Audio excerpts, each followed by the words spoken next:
Thank you for tuning in and welcome to the AutoGuide Show brought to you by eBay Motors. I am one of your hosts, Mike Schley. And I'm the other host, Kyle Patrick. So today we're going to talk about a big Mercedes SUV, a really big Wagoneer SUV. We're going to talk to Acura about the upcoming ZDX. We'll answer a question that doesn't really have an answer, and we will give you a little preview of what's to come ahead. But first, let's get a word from our sponsor. eBay Motors is here for the ride. Your elbow grease, fresh installs, and a whole lot of love transformed 100,000 miles and a body full of rust into a driveway entirely its own. Brake kits, LED headlights, whatever you need, eBay Motors has it. And with the eBay Guaranteed Fit, it's guaranteed to fit your ride the first time, every time, or your money back. Plus, at these prices, you're burning rubber, not cash. Keep your ride or die alive at ebaymotors.com. Eligible items only, exclusions apply. So today we're going to do the usual. We'll talk about some of the reviews, including a Mercedes and some other things.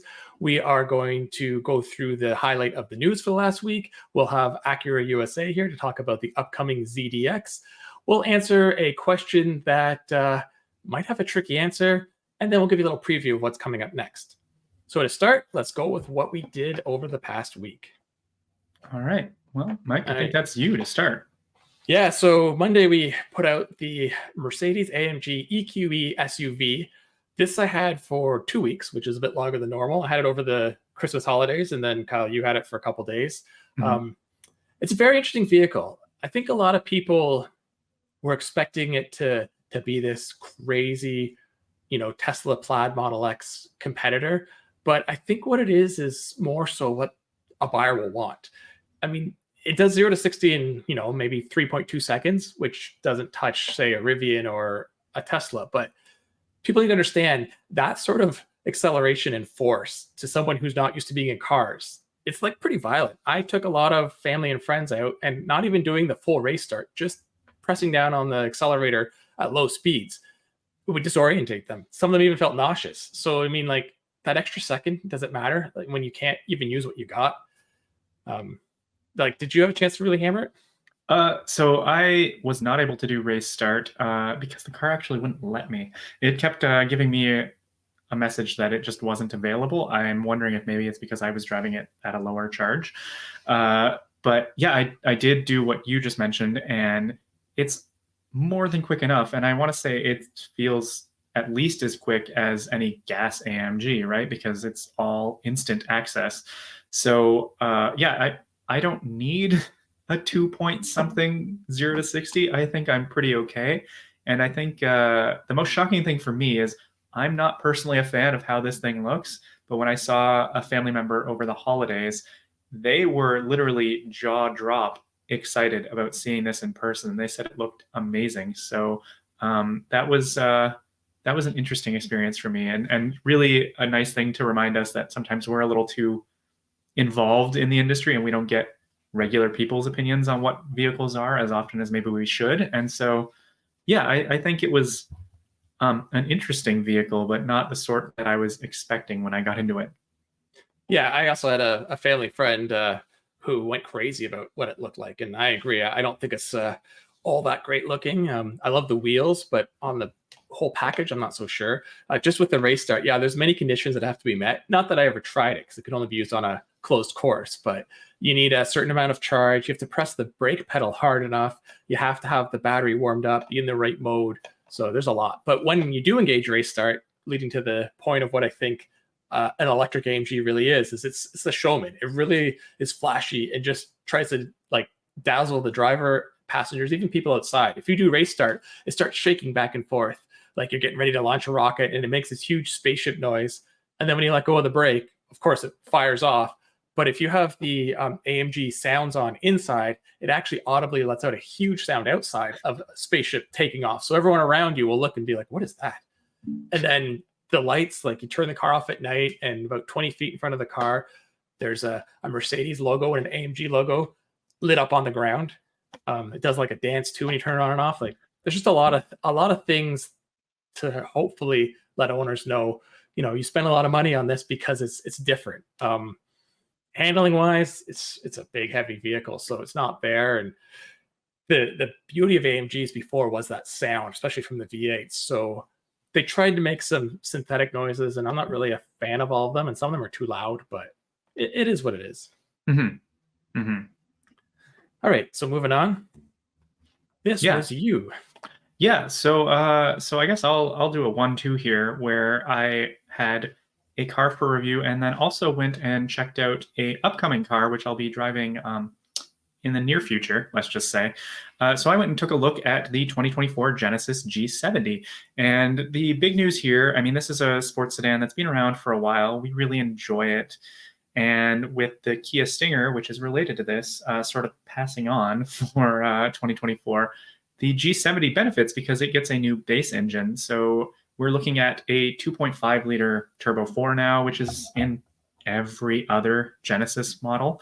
And that really helps this produce a lot more power. I think it's the most standard horsepower for a compact sports sedan now. And I mean, they haven't changed much of the looks because I think it looks great as is. I don't think it really needed any changes. There's a few tech changes inside. I poked around. It's like a refresh, right? It's nothing major, but I really think this will help keep the G70 really fresh in people's minds. And it's a big deal for Genesis because it's their smallest, most affordable model. So, you know, it's an entry point for a lot of people into the brand. And nowadays, with the SUV being so popular, I think this is a very deliberate choice. And so people want more of a sporty drive, right? And so they've put standard Brembos on for 2024 and stuff like that, where I'm really excited about driving it because, well, it's a sports sedan. It speaks to me. It's the sort of vehicle that I really enjoy. So, Mike, I mean, you weren't there. You weren't able to make it for the preview, but you know, as a looker from afar, what do you think? Yeah, like full disclosure, I've never driven a G70. I didn't get a ride in the first gen, so I'm looking forward to this one.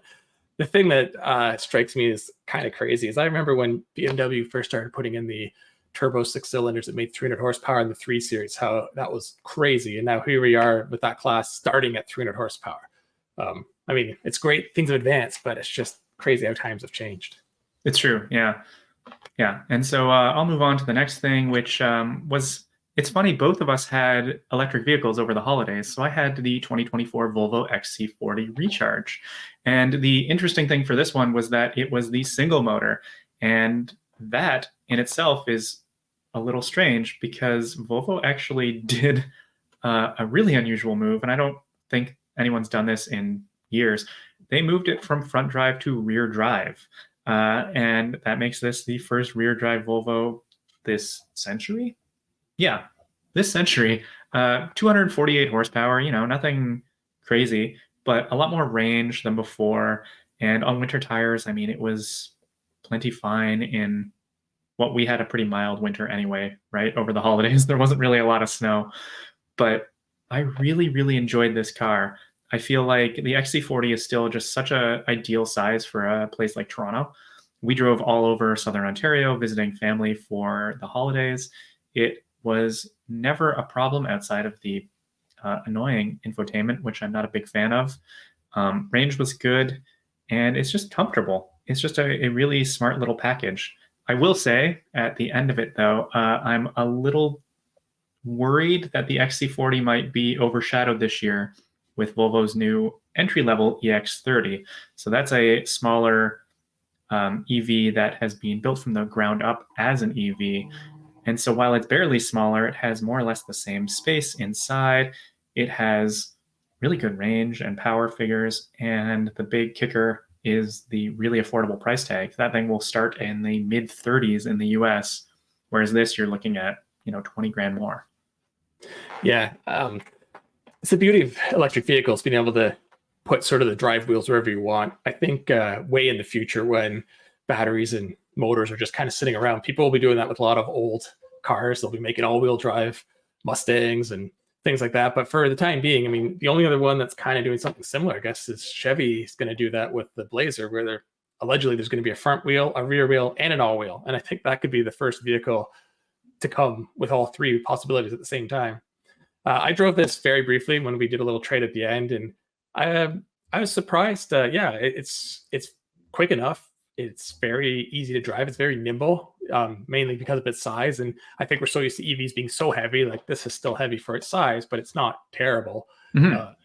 And even with all that electric torque, like the wheels on the rear stay planted. Like even in the wet, they weren't breaking loose. So there's not any sort of fear that it's going to be, you know, a nightmare in the snow. I mean, as long as you drive normally, you'd be fine. Yeah, yeah, exactly. I think it's a really appealing little package. The tough thing too is actually it's sort of its own worst enemy in the sense that the all-wheel drive is it's something like $2,500 extra or something to Yeah. get a lot more power. You lose a little bit of range, but I mean, if you're spending this much money on a vehicle, I imagine most people will end up going with the all-wheel drive. But if you aren't, or if you're in a warmer climate and don't need it, yeah, I highly recommend the XC40. It was great. Yeah. Even in the snow, as a person who drives a Genesis coupe with an open differential all winter, it's a lot of fun. Just get used to it. Yeah. All right, so we'll move on to the final review of the week. This is the Jeep Grand Wagoneer L Series 3 4x4. So even though this vehicle just came out last year, there's been a big change this year, and that is under the hood. So gone is the 6.4 Hemi, and in its place is the new Hurricane 3.0 inline six turbo. And in this vehicle, that makes 510 horsepower, which is incredible. I mean, for the size and class, it doesn't sound that crazy. I mean, you have BMWs and Mercedes making more, but you got to remember this is a 3-liter 6-cylinder. This is more power than even the BMW M3 CS makes, and everyone goes crazy about that 3-liter inline six. In the Ram, it's going to make 540, even more. Like it's crazy when you drive it.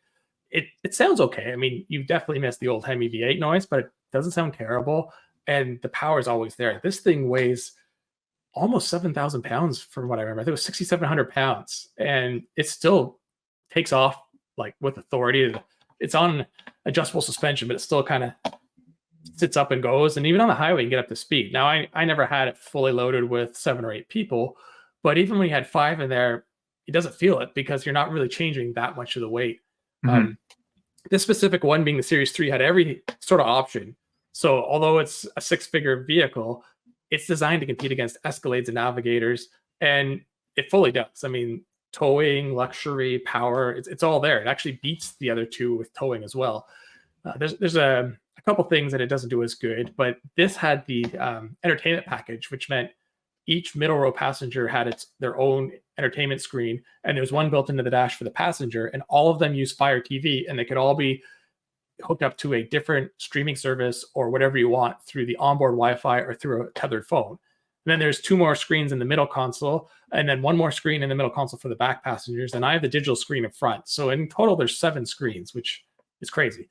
But my son, 8 years old, absolutely loved this vehicle. He still talks about it because he got to watch YouTube while we're driving around. I will say trying to get my phone tethered to make the entertainment system work was a nightmare, but that's pretty much true of all these. None of them are that seamless yet. But the way it drove, I mean, to me, it drove like a big body on frame SUV, just better and better than a lot of the competition. Like I would take this probably over the other two from memory. I'd have to drive them again, maybe back to back, but they've done a good job for a company that basically came out of nowhere. I mean, it's existing Ram parts, but it's still, an all new thing.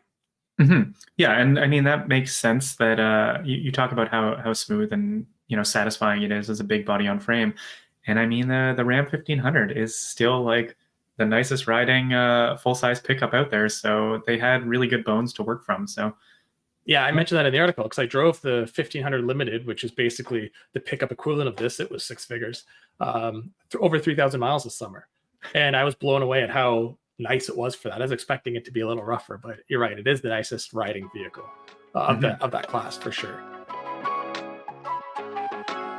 So in the news this week, let's go through this. It's a bit of a mix, Mike, when we talk about ICE vehicles, EVs, and hybrids, which is what I'm going to start with talking about the first official pictures of the 2025 Honda Civic Hybrid. Now, this doesn't look massively different from the car that we already know and love. I mean, I don't know about you, Mike, but for me, the Civic is still probably the best compact car in the segment. It's pricey, but I mean, you get what you pay for. This shows off some slight styling differences up front, but really the big thing is that hybrid engine. We know nothing about the layout. It's safe to assume it's going to be a hybrid similar to the CR-V and Accord setup, but it'll probably be a smaller gas engine that pairs with the electric motor. For me, I'm really excited about the fact that Honda is going to do this in both the sedan and the hatchback shape. I don't know about you.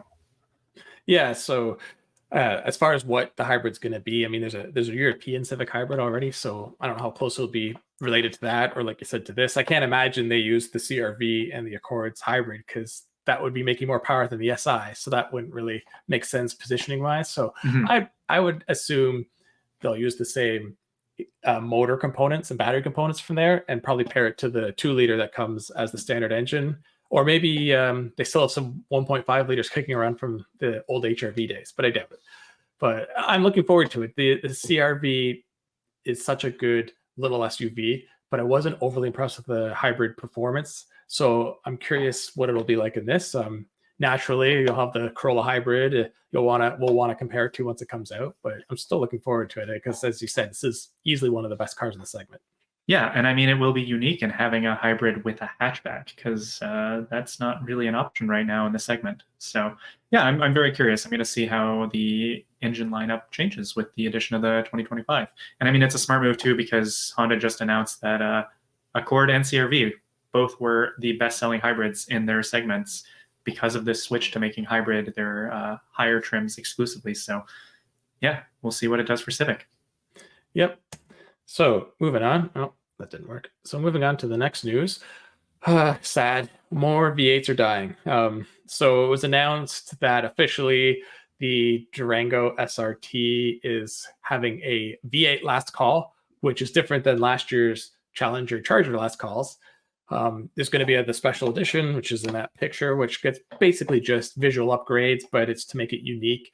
And then, although they haven't made it official, a document leaked from the dealers stating that the Wrangler 392 is going to also be discontinued after this year. And I mean, it all makes sense. The Challenger and Charger have already ditched it. We know the Ram's ditching it after this year. So these are like two specialty vehicles. So this really does look like 2024 is the last year of the Mopar Hemi, for now at least. I mean, could always come back down the road, who knows? But if you want one of these two cars, better get them quick. I'm sure in a couple of years they'll only appreciate value. So could be I'm genuinely surprised that the 24 facelift for the Wrangler actually still included the 392. I was on that launch, and I mean, it was a pleasant surprise.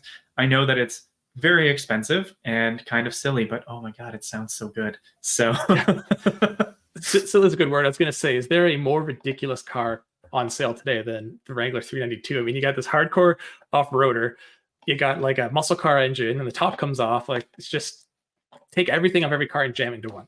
My favorite stat about the 392 is that on its off-road tires, it will do 0 to 60 in the same time as an original Viper GTS. Yeah, that's crazy. And it'll probably take twice as much gas. Probably. Oh, this is all you. Oh, yeah. I mean, I don't watch hockey anymore, but man, Hyundai Canada released the most Canadian of special editions with the Santa Fe NHL edition. It looks like hockey. I mean, it's a matte white car. It has black wheels. The interesting thing with this one, American listeners, is that Canadians can pick one of 500 and then customize it with logos from their favorite team on the inside.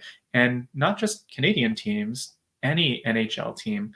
So, I mean, it's safe to assume that most of them will be Canadian, but I don't think it will only be.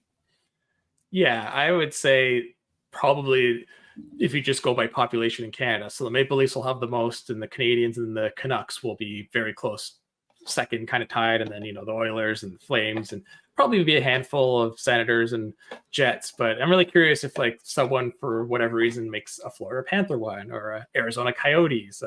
The logos, I think they go on the side sills and the floor mats, right? Is that it? Mm-hmm. Yeah. So then it could be interchangeable too. You could, have a friend that you both like two teams, and you could switch floor mats so you get both live. Yeah. But it'll be interesting because these will show up used down the road, and I don't know if it'll affect resale value if you picked like the Canadians and you're trying to sell it in Toronto, or another, like you pick the Flames, you try to sell it in Edmonton, in a rivalry city, if people won't touch it. So Yeah, or maybe you got a Detroit one, and for whatever reason, your car has a faint smell of octopus inside. I don't know.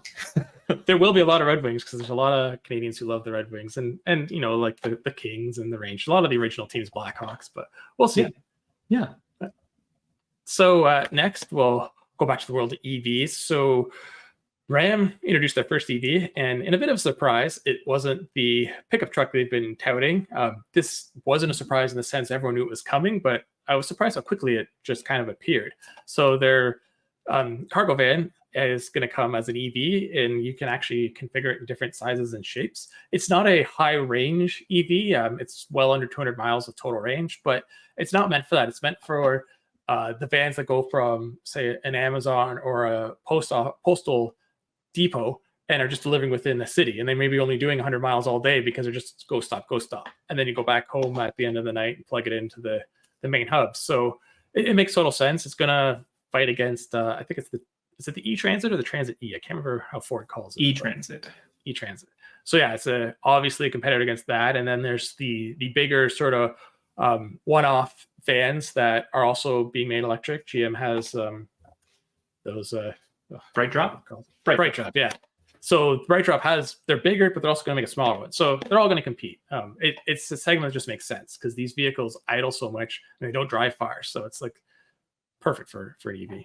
Oh, absolutely. Yeah. And moving on to our final story of the week. More EV stuff. Volkswagen is celebrating 75. Volkswagen is celebrating 75 years in the US this year, and they're kicking it off with a whole wide range of celebrations. They're going to be telling stories about, the first VWs that came, people with their own personal experiences. But the big news is that they are returning to the Super Bowl. And I mean, they have a lot of very memorable Super Bowl commercials that we all enjoy. I think it's been a decade since that Darth Vader one.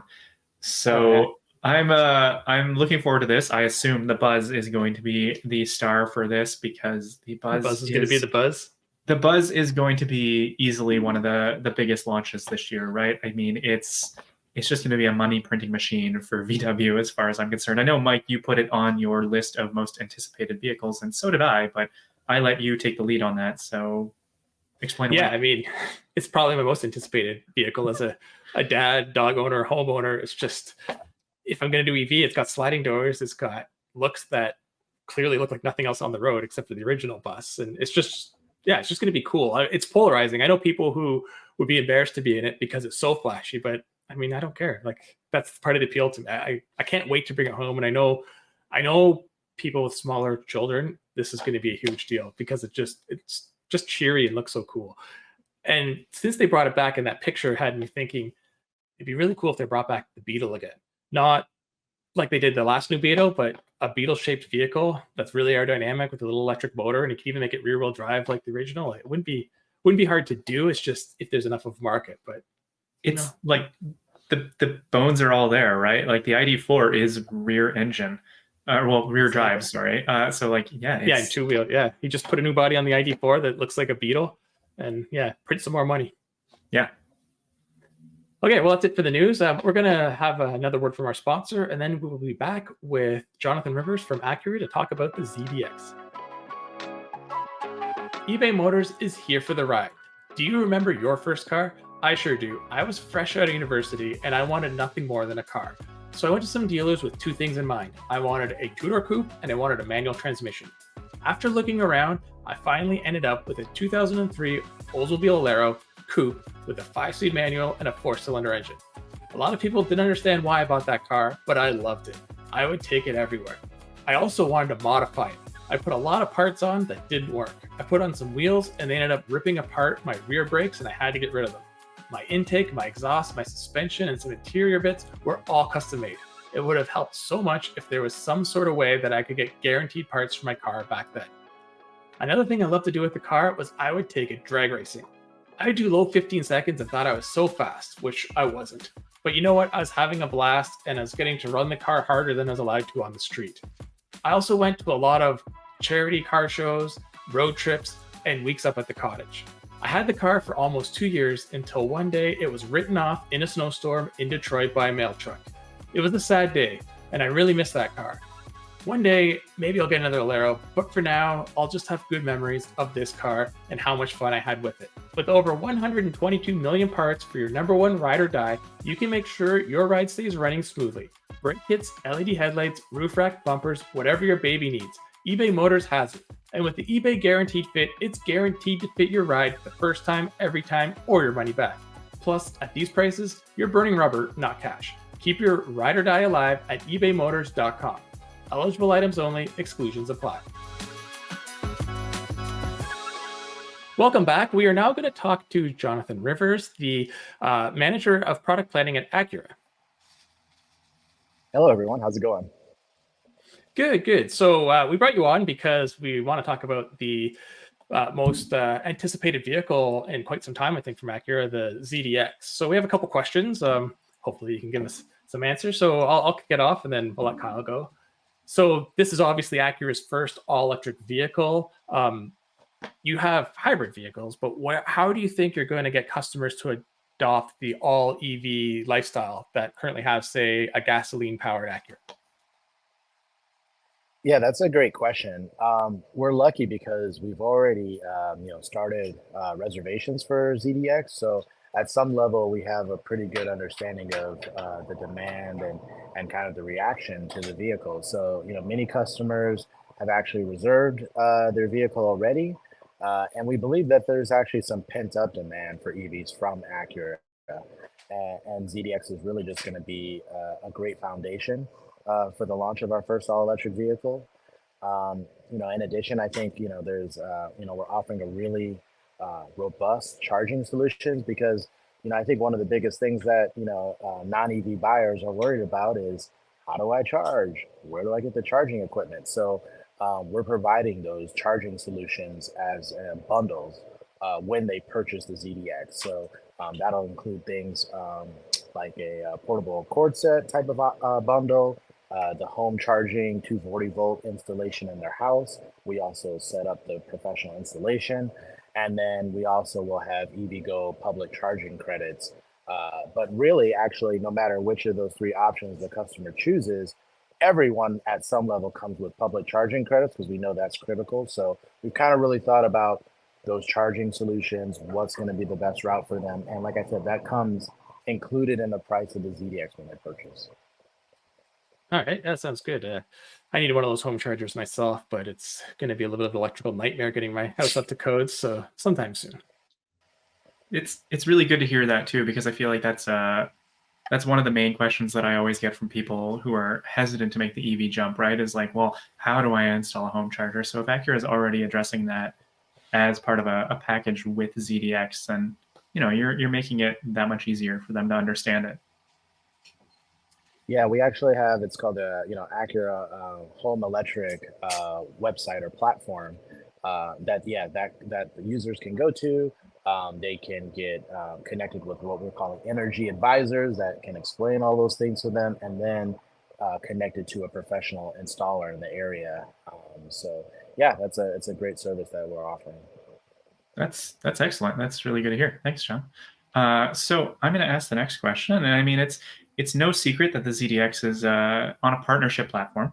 And so what I want to ask is, how are you differentiating it from the other products on that platform?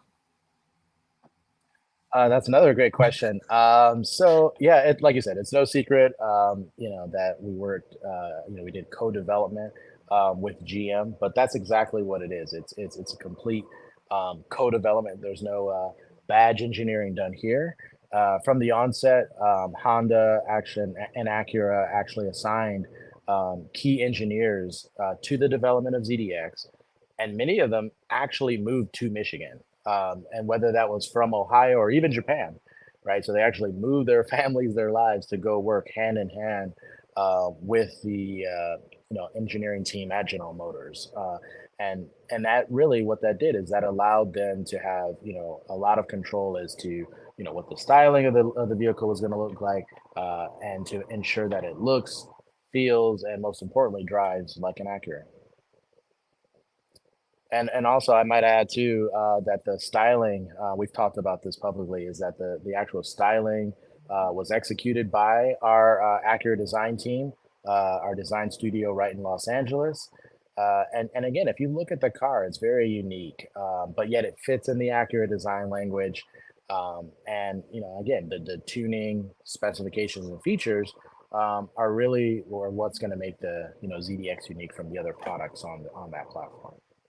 Yeah, just before this call started, Kyle and I are actually talking about how it does look unique from some, distant cousin products that it's shared with. So, and I totally see like a little RDX, MDX in there. So it definitely seems to flow with the family. Also some TSX sport wagon, if we really want to go a little old school. I see like a little bit of that. Yeah. That actually, that's a perfect transition to the next question, Kyle. So, Okay. Speaking of things from the past, why bring back the ZDX name? Yeah, that's again, all great questions here, guys. That one though, I want to make it clear is that, it wasn't just a marketing buzz, let's just pick something out of the sky. When we were in development of this vehicle, we really looked at a lot of different options, and for given what the vehicle was and what we were trying to achieve, the name made a lot of sense, including the fact that the original ZDX was this boldly styled crossover like coupe. Now, of course, the new vehicle isn't an exact replica of the previous ZDX. That wasn't the intent, but it does share a lot of the same kind of bold, crossover coupe like styling.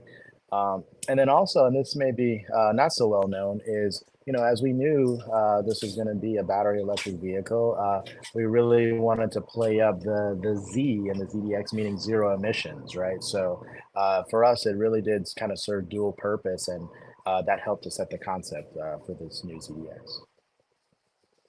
But you know what? I really want to follow that up with another insight, and that is again just this next question of just talking about the old model and how it influenced, naming the new one. Do you think the original ZDX was ahead of its time?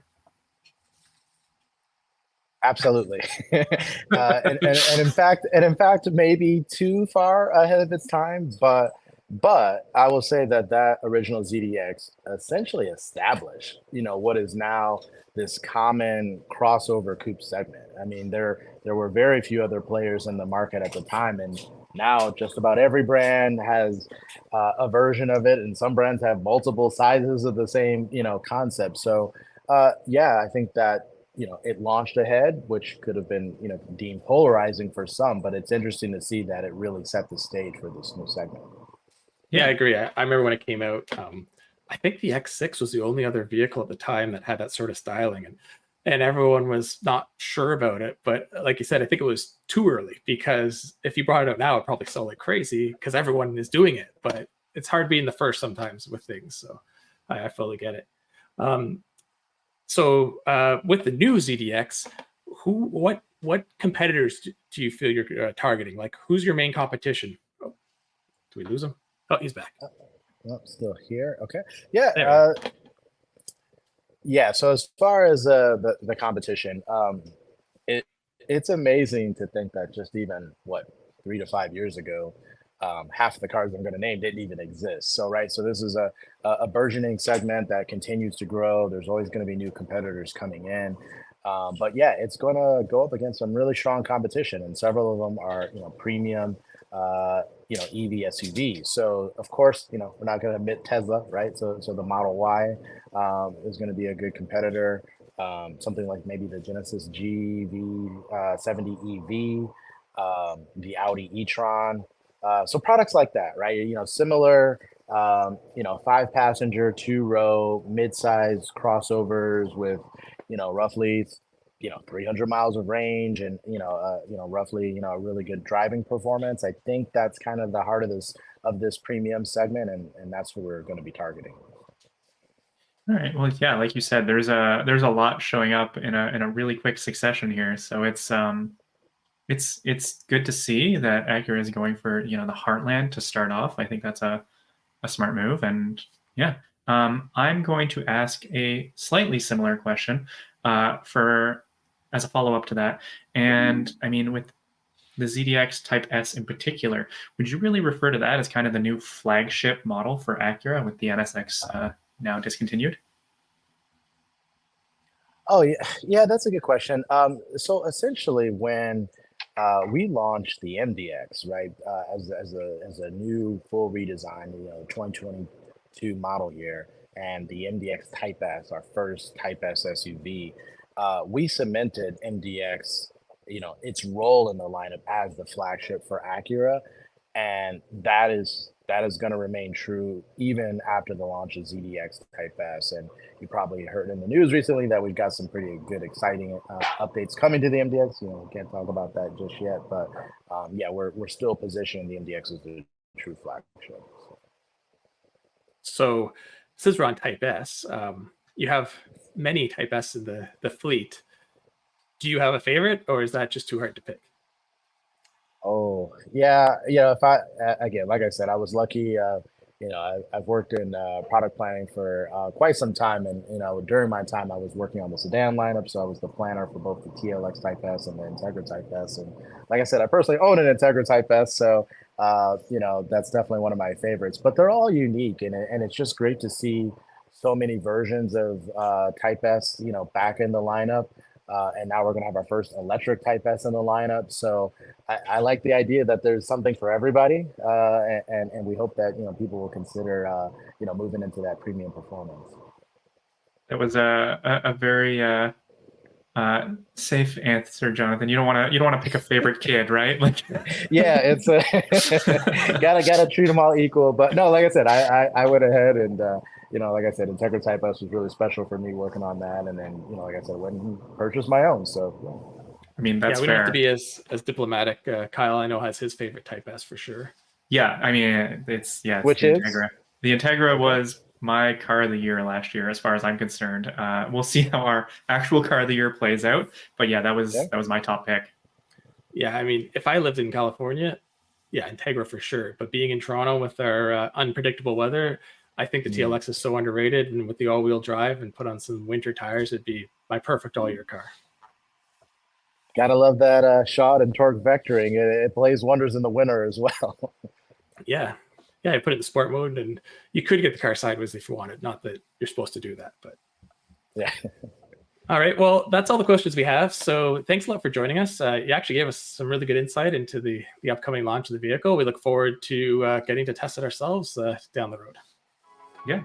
Thanks for having me. I really appreciate it. Yeah. Thanks, Jonathan. All right. Welcome back. That was a great interview. I think we learned a lot. We're going to move on to what would normally be viewer questions, but since this podcast is brand new and we haven't actually had one live yet, we are going to go with another question that Kyle and I were kind of discussing. And maybe you can chime in yourself in the comments or send us a message on any of our social media channels. We were trying to figure out, because there's fewer and fewer on the road, what will be the last V8? We don't mean like specialty boutique cars that still, use V8s or license it from someone to still be able to make their own, but mass-produced cars. Kyle, you go first. All right. Well, I mean, let's also add that, things that are used for commercial purposes, we're not going to include either, right?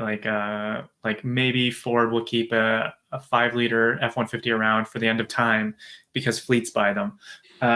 So knowing what I think your answer is going to be, I'm going to try and go in a different direction.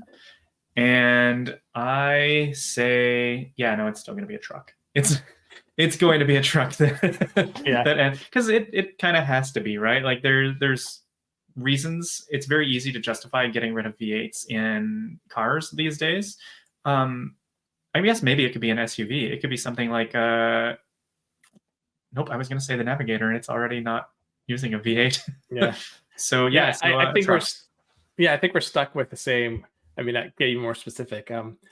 I put my money on GM. I know there's still some V8 twin turbos in Europe, but I mean, we talked about the Hurricane and the Grand Wagoneer earlier. I mean, if Stellantis is getting that kind of power out of it, there's no reason they can't get similar power, which would replace their V8s. So for me, it's going to be General Motors, I think, on a mass market.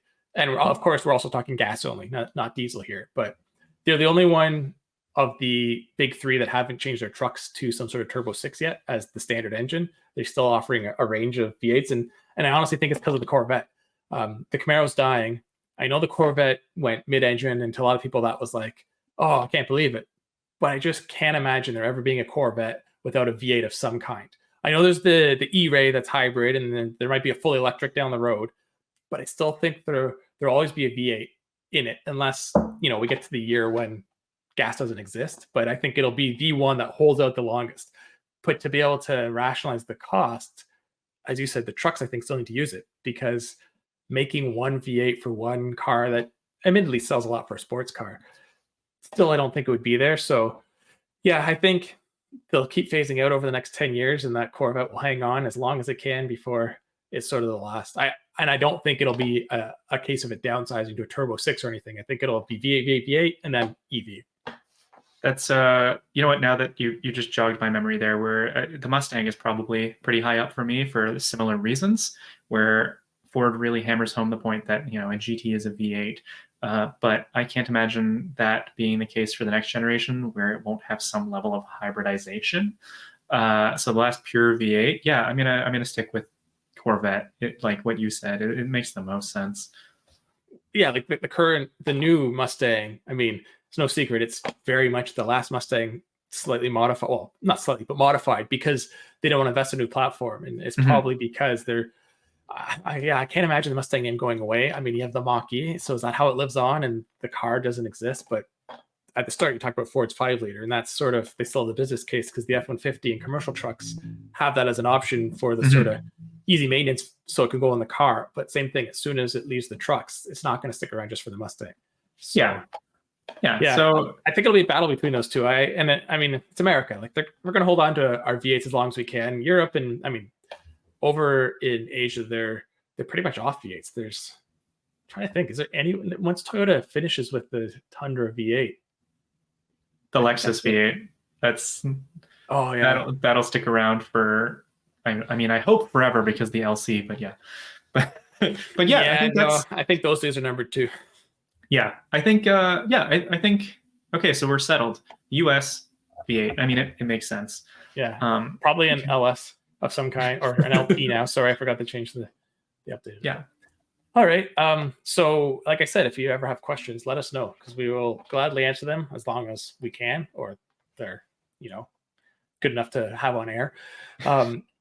Before we wrap up for the week, let's just quickly discuss what's coming up in the future. So this week, we are each driving our own vehicle. As I mentioned last week, I didn't have one, but I ended up securing a Mazda CX-50 Meridian. It's not a new trim, but we did a very brief comparison against the Forester back in the day. We haven't had a long term. So I was happy to get it, because I said then, and driving it a bit, I still fully agree. It's the CX-50 to get. That SUV is way too stiffly sprung for an SUV. It's almost like sports car stiff when you're driving on some roads. And I know it's supposed to be a sportier SUV and it feels like it, but it was too much. And then with the Meridian, with the suspension changes and the all-terrain tires, it's the perfect mix. It's still responsive. It's still pretty quick with the turbo engine, but it's more livable. My specific example has a tent on the roof because it's sticking around from the summer, and it's below freezing outside, so I don't think I'll get to use it. But it looks like I'm very active and cool. Yeah, that's great. It's only the coldest single week that we've had so far. Yeah. I love how that thing looks. I also am a fan of the looks of my car this week, which is the Alfa Romeo Tonale. That's the plug-in hybrid. So plug-in hybrid is standard in the US, but in Canada, we also get the regular turbo 4-cylinder as well. Either way, plug-in. I picked it up with not a whole lot of charge left, so I haven't done a full charge to really get an idea of the range on just electric power, but it's that really nice green that looks excellent. Oh, yeah. And I have only driven it for a little bit, but so far I'm impressed. I think the tough thing for the Tonale, and this is totally an inside baseball thing, that journalists know that it's related to the Dodge Hornet, and so that makes it seem less special and less premium. But to the average person, if you're cross-shopping this and let's say a BMW X1 or the Mercedes GLB, those sorts of things, Audi Q3, it's a nice space. It's fun, and it feels very distinctly sporty, like having the start-stop button on the steering wheel. Did it make me search around for it the first time that I got in the car? Of course, but it's a fun little thing. And the DNA knob to change the driving modes, I'm looking forward to putting more time in it in the weekend because Yeah. so far I think it's a likable enough little car.